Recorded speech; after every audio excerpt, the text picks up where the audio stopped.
Hey everyone, it's the one and only magnificent bird, Beak, speaking to you today. And in today's video, I'm back at it with some more raiding with me. And currently, right now, we have a raid tournament, and I figured, you know what, why not do another raid tournament? Give you guys something this week, just in case there's not a CRW this week, but I would think there's going to be a CRW because I'll be honest, this is more on Scopely than anything. I thought last weekend was, I thought there was going to be a CRW last weekend, but there wasn't for whatever reason. And I've heard the potential return of Onslaught, Yawnslaught, but anyway. So, just in case this is the only RTS content, gameplay-wise this week, I wanted to go ahead and do it for you guys. And plus, while I'm raiding, I'm going to be talking about a little bit about AEW, and we finally got something to talk about with WWE. Believe it or not, we do. So that's something I'm also going to discuss. And before we get started, please, if you like this video, hit that like button and subscribe if you're not already subscribed. And feel free to leave a comment down below. And if you want to share the video, you can go ahead and do that as well. And if you do any of those four things, that would be much appreciated by me. And I hope all of you are doing good and staying safe out there. I'm doing good and I'm staying safe for the most part, so let's not waste any more time. Let's go ahead and jump into raiding with me, shall we?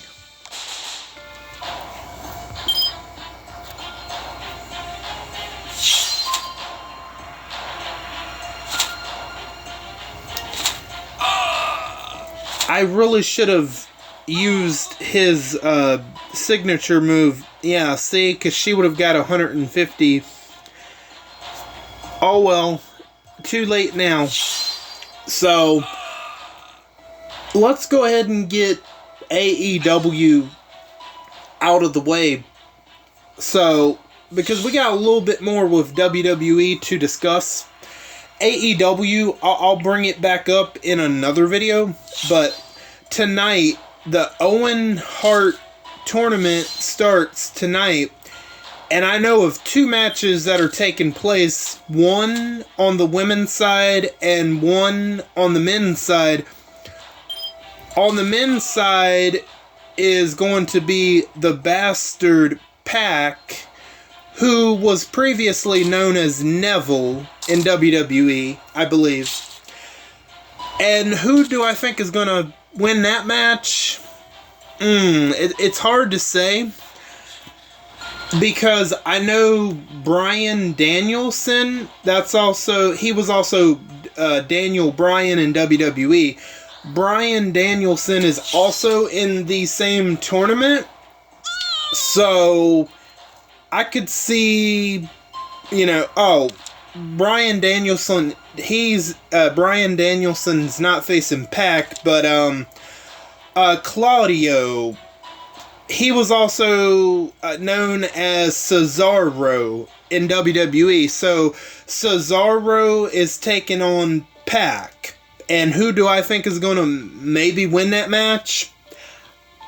Honestly, I could see it going 50-50, but if I had to pick somebody, I'm probably going to go with Pac to go on and advance to at least the next round. And, okay, so now on the women's side, we're going to have Chris Statlander, and she's going up against Nyla Rose. I mean, I think it's pretty obvious who's going to win this match. Yeah, I don't really know a whole lot about Nyla Rose, other than she is an AEW original. So, but, Chris Statlander just turned heel more recently, so unlike Nyla Rose, they've actually been doing something with Chris Statlander's character as far as changing her up. So I'm definitely expecting Chris Statlander to win against Nyla Rose and to move on in the tournament, because I know Willow Nightingale is also going to be in the tournament. So don't be surprised if we see Willow Nightingale versus Chris Statlander in the tournament. It would make the most sense. And then I know Mariah May, she's also in the tournament, and she's going to be taking on, what's her name? She used to be Paige in WWE, Saraya. She's taking on Saraya. Now, that could be a really good match.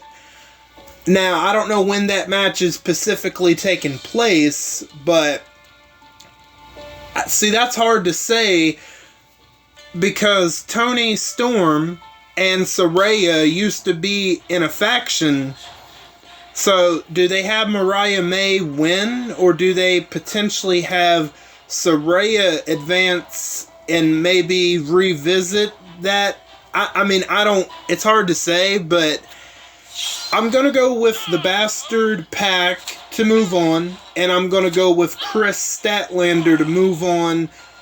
At least, you know, we'll see what they want to do, but I definitely see Willow Nightingale and Chris Statlander, you know, moving on and facing each other in said tournament.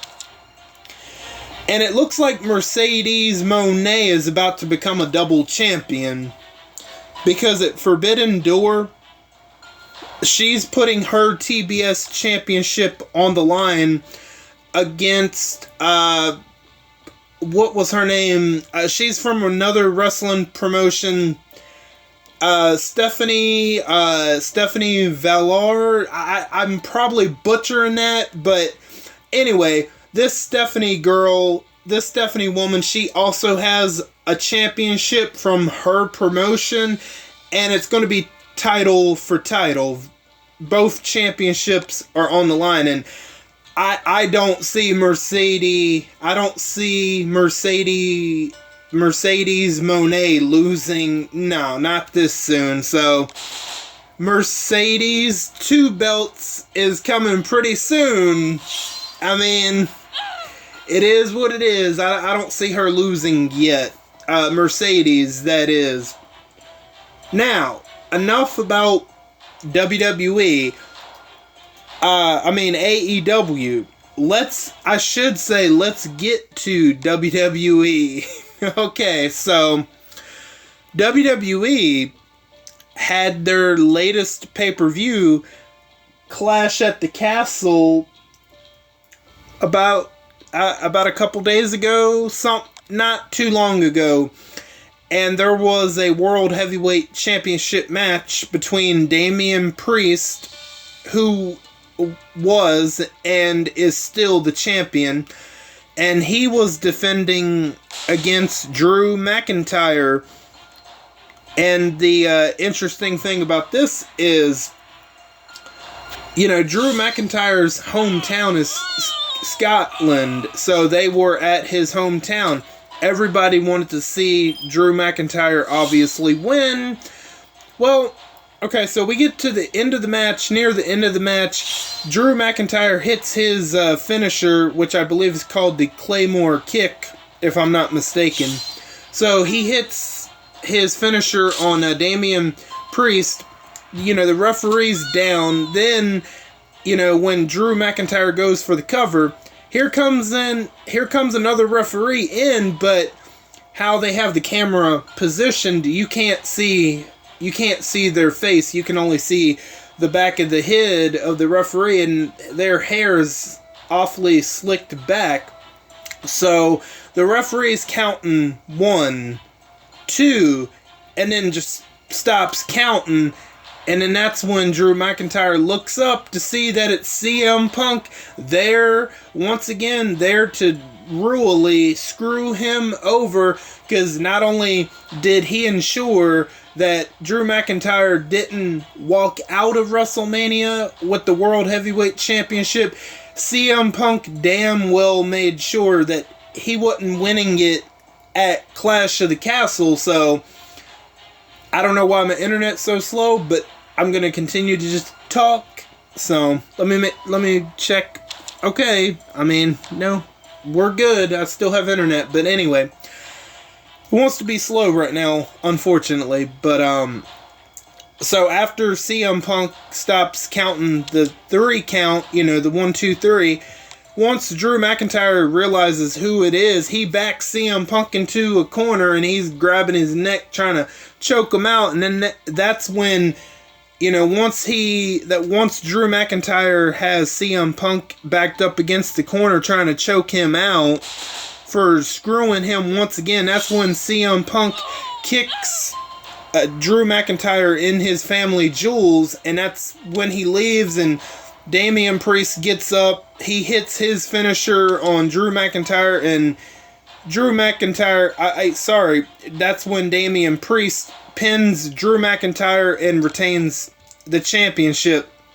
And I get that people, listen, I get that people are upset about that and they really wanted Drew McIntyre to win. It would be one day, I'm not saying right now, but one day I think WWE is finally going to give Drew McIntyre a legitimate moment where he's not screwed over. But that time isn't going to be anytime soon. I get that people are a little upset. They wanted to see, well, there's some people that are taking it to the extreme and don't understand that this is part of a storyline between CM Punk and Drew McIntyre. So, but however, here's the thing. Gunther, he recently, back at the King and Queen of the Ring pay-per-view, Gunther, he won the King of the Ring. That means he's going to be getting a world title match at SummerSlam, right? Against whoever the world champion is, he's going after the World Heavyweight Championship on Monday Night Raw. So, okay, let's ask ourselves, what good would it do for Drew McIntyre to only have a possible 1 or 2 month title reign and eventually drop it to Gunther, or even drop it before then? I mean, because there's a feud, there's a story between CM Punk and Drew McIntyre cooking right now that doesn't need the title. It's going to be bigger than the championship. Sure, Drew McIntyre quote-unquote quit WWE, but he didn't really quit WWE. You know how we know this? Because recently, Drew McIntyre just re-signed to WWE. A pretty good deal when he re-signed. So, there you go. Drew McIntyre, even though he said, he came out there Monday, and he's like talking about, he was getting ready to say something, and the crowd is chanting CM Punk, and he's like, CM Punk, he's like, I can't do this anymore. Screw this company, I quit. And he, quote unquote, legitimately quits the company, but not really. He's taking a break. He'll be back.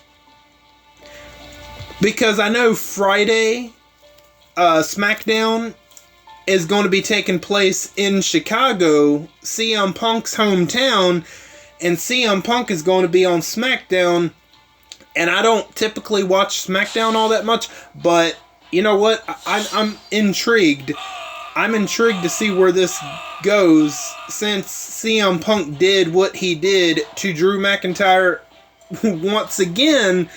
So I'm halfway expecting Drew McIntyre to show up on Friday and, I don't know, beat the hell out of CM Punk in his hometown, even though he quote unquote quit the WWE. I mean, it wouldn't be all that shocking if Drew McIntyre comes through if he's blending in with the fans, and then next thing you know, he ambushes CM Punk. He gets to him before I don't know exactly what he's going to say, but he might share some encouraging news. I don't really know about his progression of being able to come back into the ring. And I think Drew McIntyre is going to mess that up, and he's going to beat the holy hell out of him in his hometown to get some sort of measure of revenge. You know what I mean? And there's definitely going to be a match between them two. It's going to happen. SummerSlam is the most likely date for it to happen. At least their first match. They'll probably have a minimum of 2 to 3 matches at least to end the feud. So, there you go. Because you got to remember, back in January, when CM Punk, he was in the Royal Rumble, but then he legitimately got hurt and he had to miss WrestleMania. So Drew McIntyre, earlier in the year, he was taunting CM Punk about, just taunting him about him and his injury and how he's going to miss WrestleMania once again. And I will say, CM Punk, what he did at WrestleMania the first time, I believe, was definitely justifiable. He wanted to get some sort of payback, but I don't know. Could we see the beginning strokes of CM Punk becoming heel?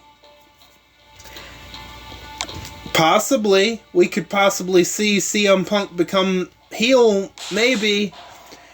I mean, I don't know. Maybe they stick with him being a face, but, as far as Scotland, what he did at Clash of the Castle, it was definitely heelish to that audience, and understandably so.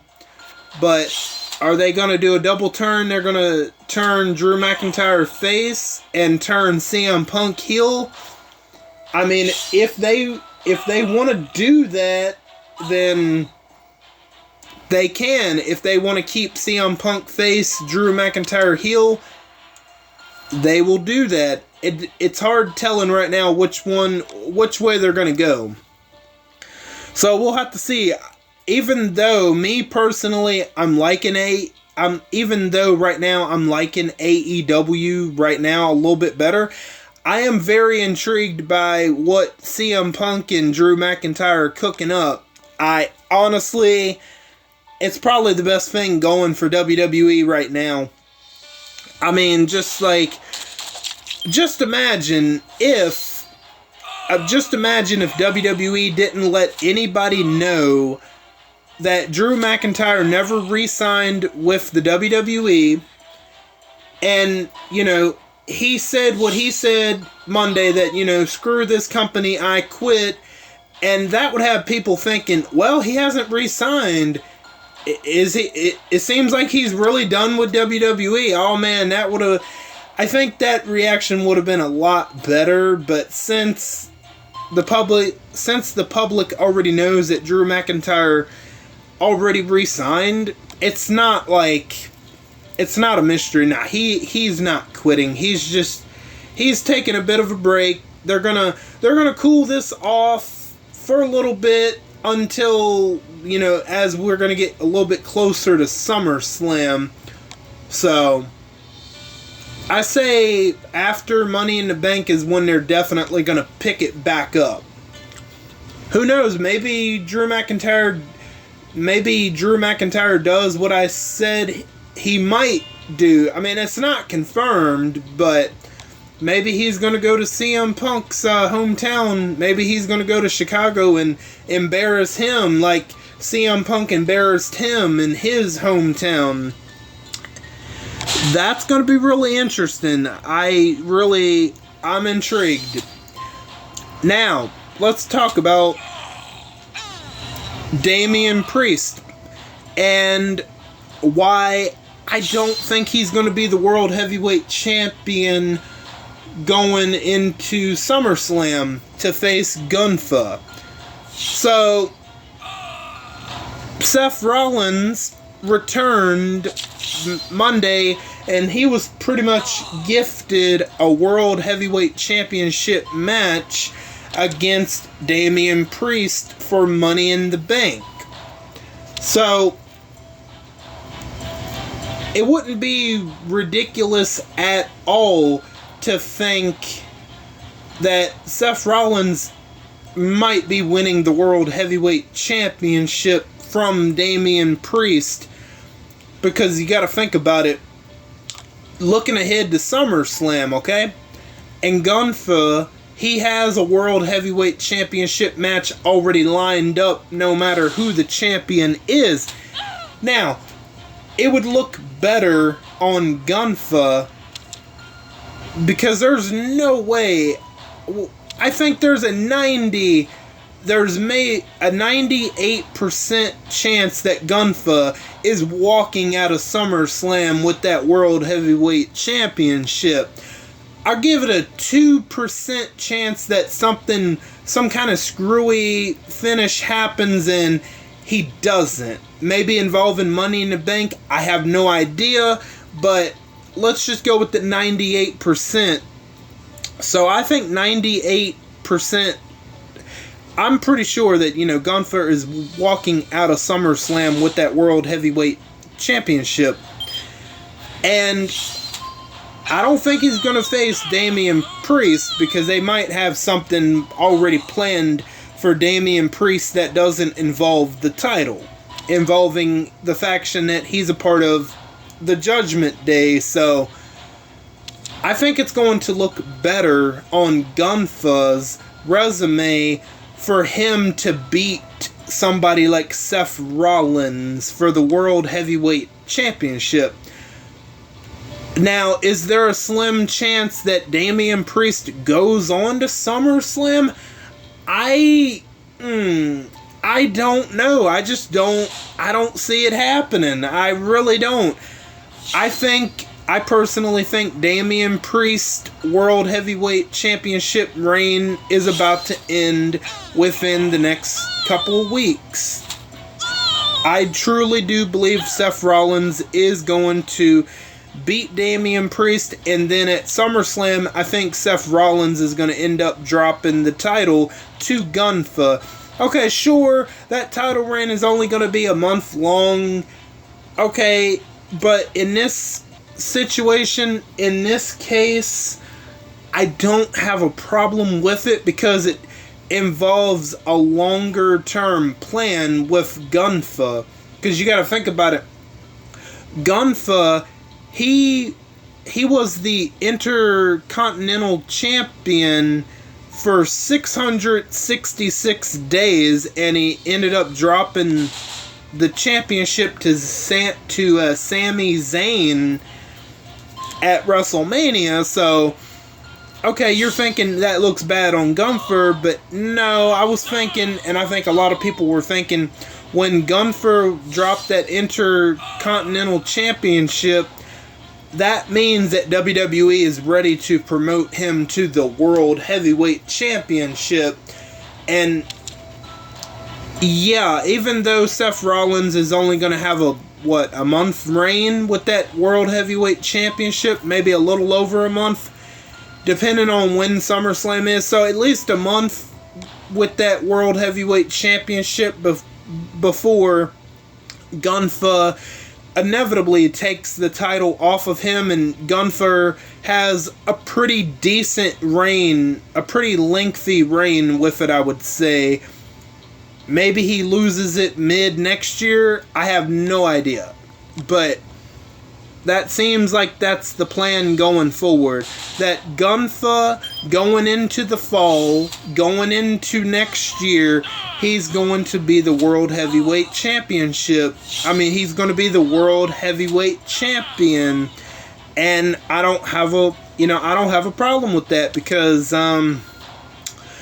Me personally, I like Gunfa better than I do Roman Reigns. Ooh, I know, unpopular opinion, but it's not the first time I've said something that was an unpopular opinion, and it sure ain't gonna be the last.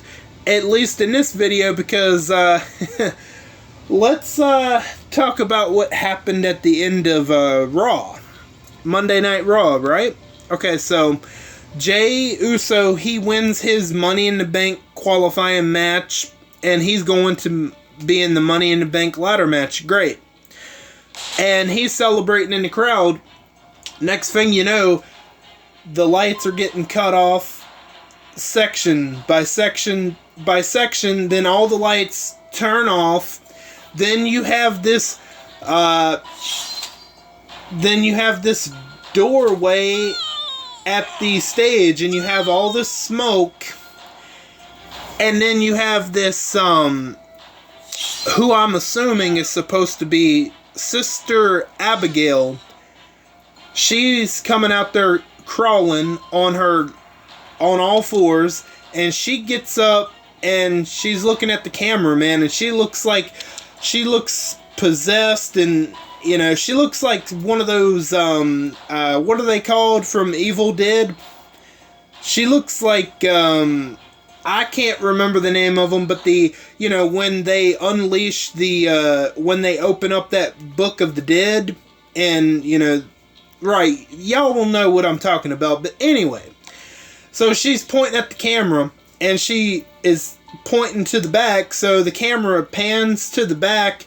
And once you get to the gorilla position and parts of the back, first up, you see this big, tall guy.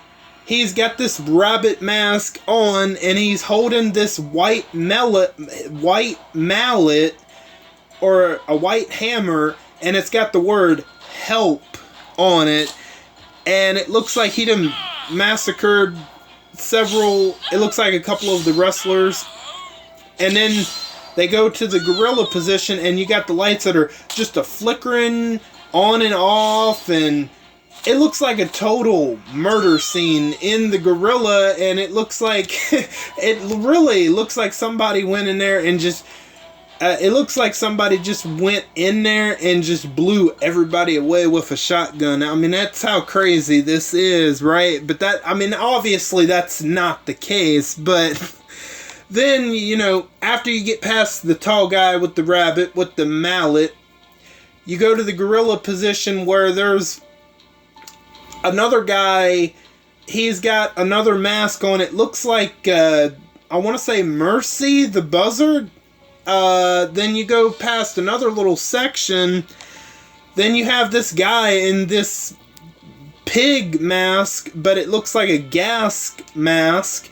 Then you go a little bit further, and by the way, you know, it looks like it looks like Chad Gable. He's leaning up against one of the production crates, and it looks like Maxine Dupree. It looks like she just got tired of his shit and decided to blow his brains out. I mean, that's what it looked like. They did a good job making it look like a damn massacre back there. And then you go a little bit further. Then you have this individual who is named Uncle Howdy, and he's waving, and they, along with Sister Abigail, the guy in the rabbit mask, the guy in the Mercy the Buzzard mask, Uncle Howdy, and the other guy in the pig masks, they all come out.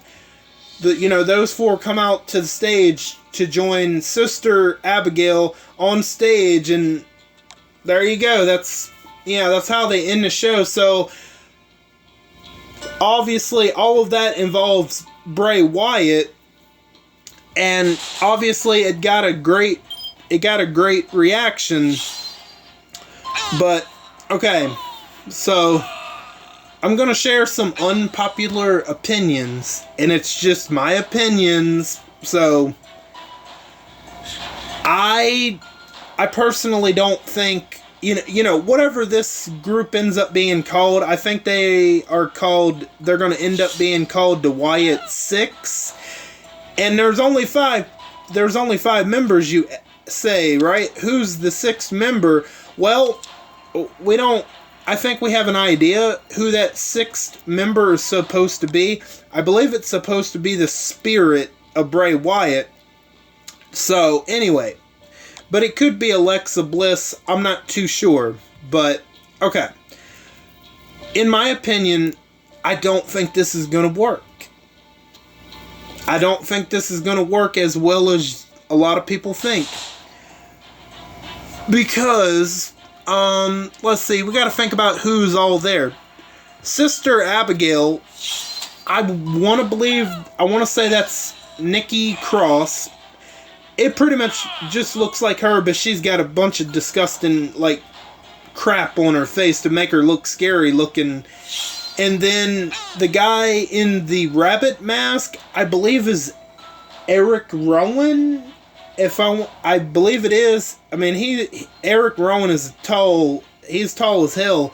So, I believe it is him. He was involved with the Wyatt family long ago.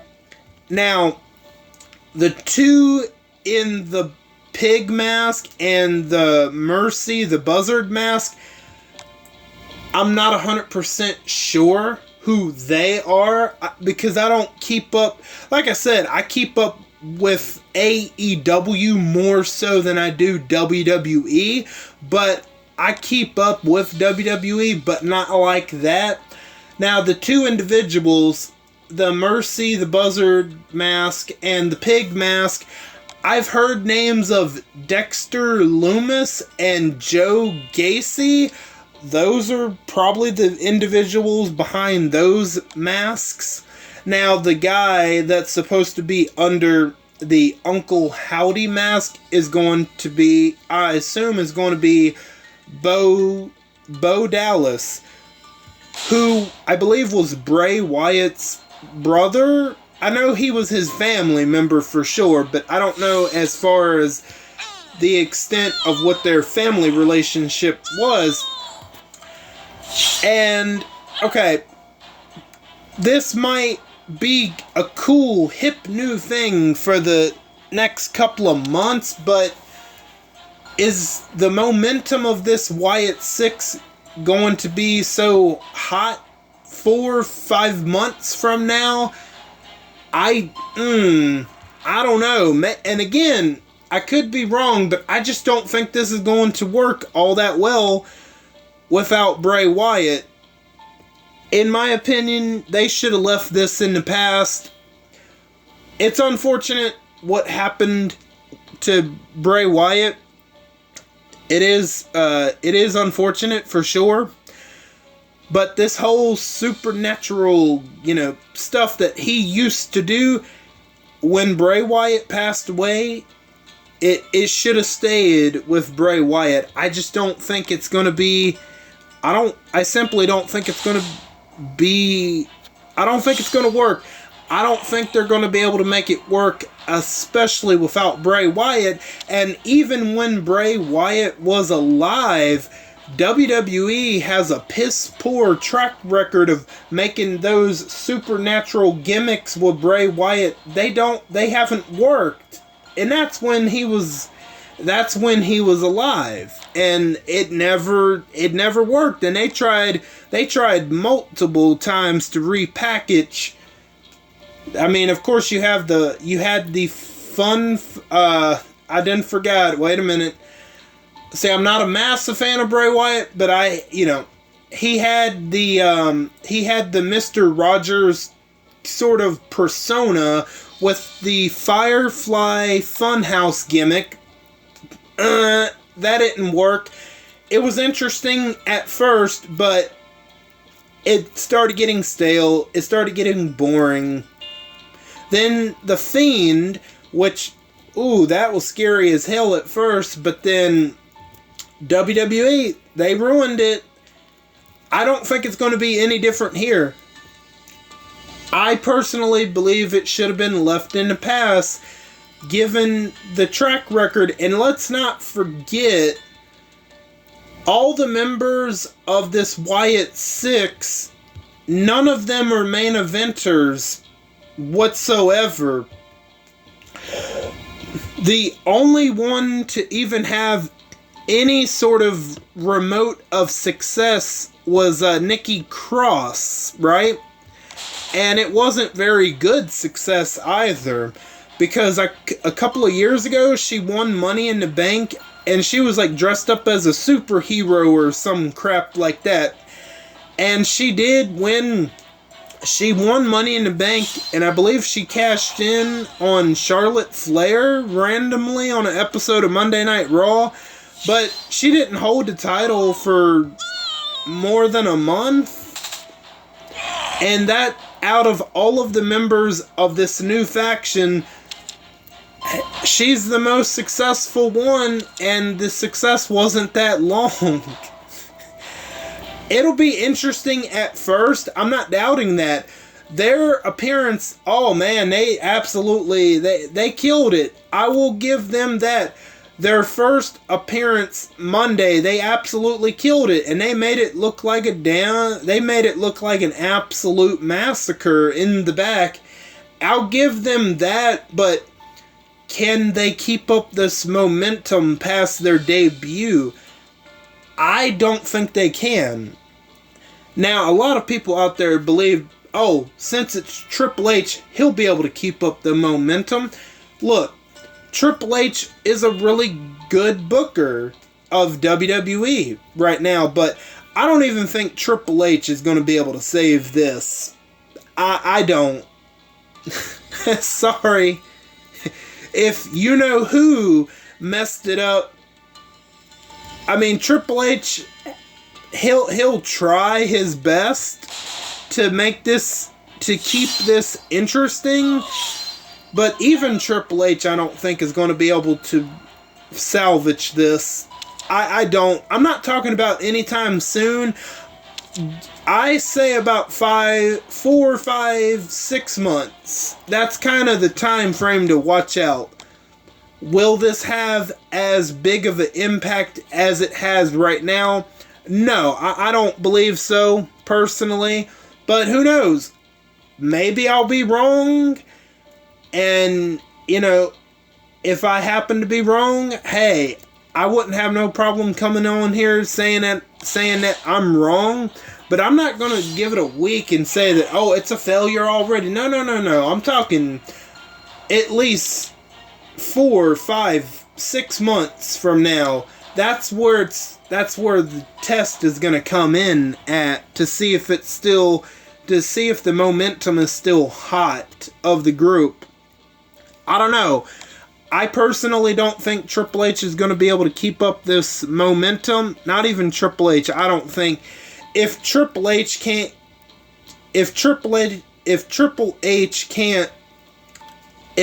save it, there's no hope for it. And I don't think Triple H is going to be able to save it. And he's better than what they previously had, for sure. But I don't even think Triple H is going to be able to salvage this. I personally don't think so. I'm not going to let the hype get to me, only to be let down. I'm not going to do it. I'm not going to do it. And I don't think any of you should either. But who knows? Maybe I'll be wrong. But given WWE's track record, I don't know. We'll see. But I don't think I had anything else to talk about regarding WWE or AEW. Let's see. Because I talked about the Owen Hart tournament starting tonight. And then I talked about the fact that Mercedes Moné is about to become a double champion in about 2 weeks. Then I talked about CM Punk screwing over Drew McIntyre.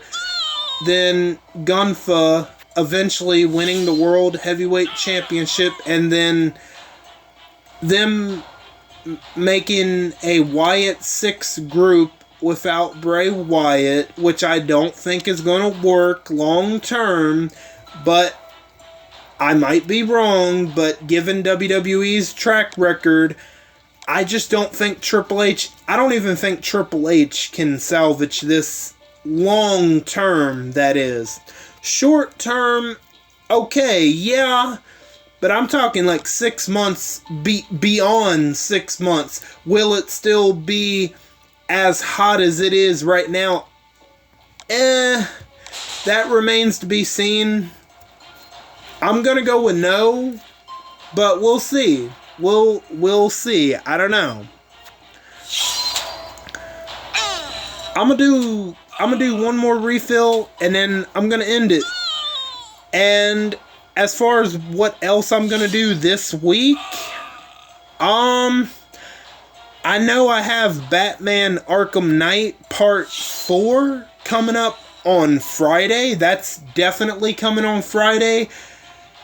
And I mean, if they do CRW, I'll have that up. If they don't, that'll be up. I mean, that'll be it for the week. And then next week, you know, if they have any other characters coming out, I'm still waiting on Yumiko. I mean, I don't know if she's in the game just yet. Apparently, there's supposed to be a War of Champions Yumiko tune coming up. I haven't seen her, so I'm still kind of waiting on that review. Plus, I'm going to try to do another NFL Madden video next week because I just uploaded the Week 18 matchup between the New England Patriots and the New York Jets. And the next one is going to be the divisional round, and whoever the New England Patriots are going to be playing in the divisional round, and that'll be up. I'm going to try to get that up sometime next week, hopefully, because I want to go ahead and get that done and get that out of the way so we can potentially do the 2024 season coming up in the fall. So yeah, other than Rating With Me, Batman Arkham Knight Part 4, those are definitely the known videos for the rest of this week, and maybe a possible CRW if they do one. But if they don't do one, what's going to be left for this week is going to be Rating With Me and Batman Arkham Knight Part 4. And maybe CRW if they have one. If they don't have one, then that'll be it till next week.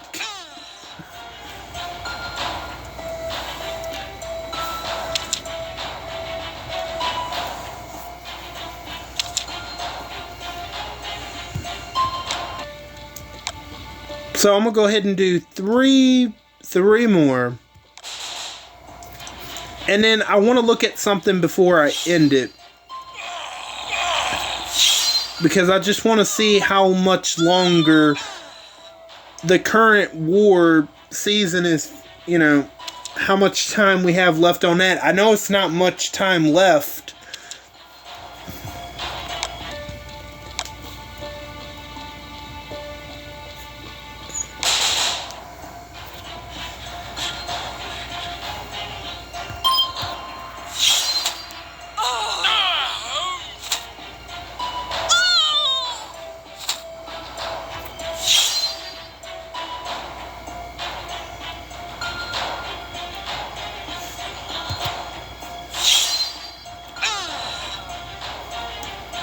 And you know what? Since I've built this Lone Wolves team together with Michonne, Eva and Ghost, Philip, Blake, Rosita, and the Trader, I've actually had a lot of fun with it. Now, do I like that Lone Wolves team the best? No, I'm going to say no, but it's a very close second because it's fun to be able to get adrenaline rushes off a little bit quicker. But however, this Lone Wolves team, in my opinion, is still king, because I love being able to taunt and confuse every other turn with Morgan. That is really great. I'll give the slight edge to to the Morgan Lone Wolves team, and just under it'll be the Trader one. We got one more. Give me one that I can beat. Maybe not that easy.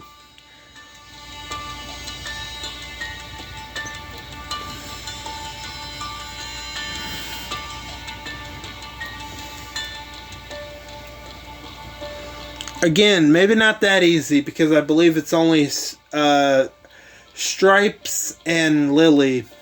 Oh, wait a minute. Not that hard either. We gotta find that sweet spot just right. Okay, we'll give that one a go. We'll try it. Ooh. Maybe I regret that decision. Uh-oh.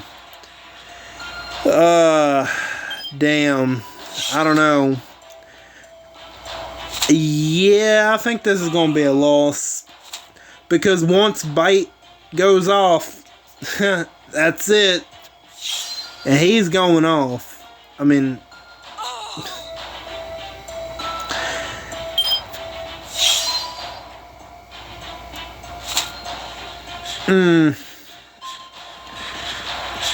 Yeah, this would have been a good one with Morgan instead of Trader.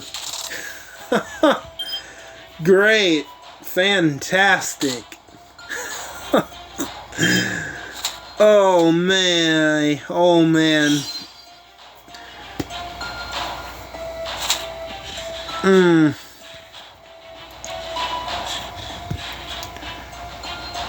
Oh, my.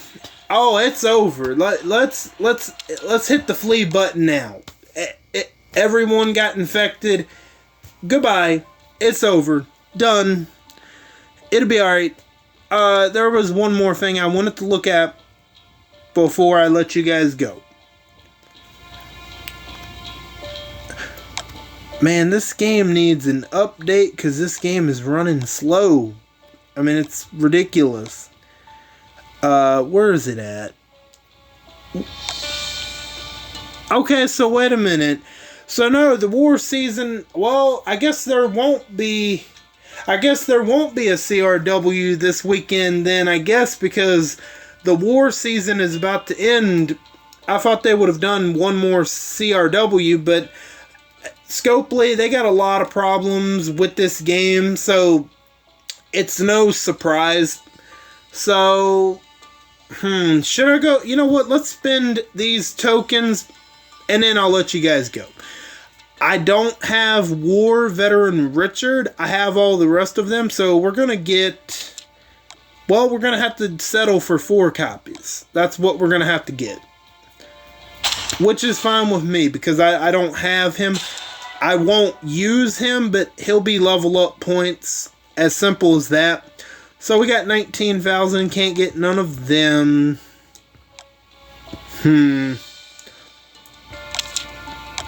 Well, let's get 3 of them, I guess. So we got over 4,000. Okay. Do I get weapon parts or... I'm thinking Nabini is... Even though it'll only be 20. There we go. So I guess I don't know what's happening this weekend on RTS. I guess they're going to try to do Onslaught, Yawnslaught. I'm not really sure, but that's all I got for you guys for today. If you have any thoughts on RTS, The Walking Dead, or AEW, or WWE in general, feel free to let me know down in the comments. I want to thank each and every one of you for stopping by and for your continued support. Or if you're new, welcome in for the first time. All of you are very awesome, and I thank you again. And don't forget to hit the bell and switch on all notifications so you know the second I upload to YouTube. I am Buck Beak, and I'm gonna go fly away back to my nest. Until next time, bye guys.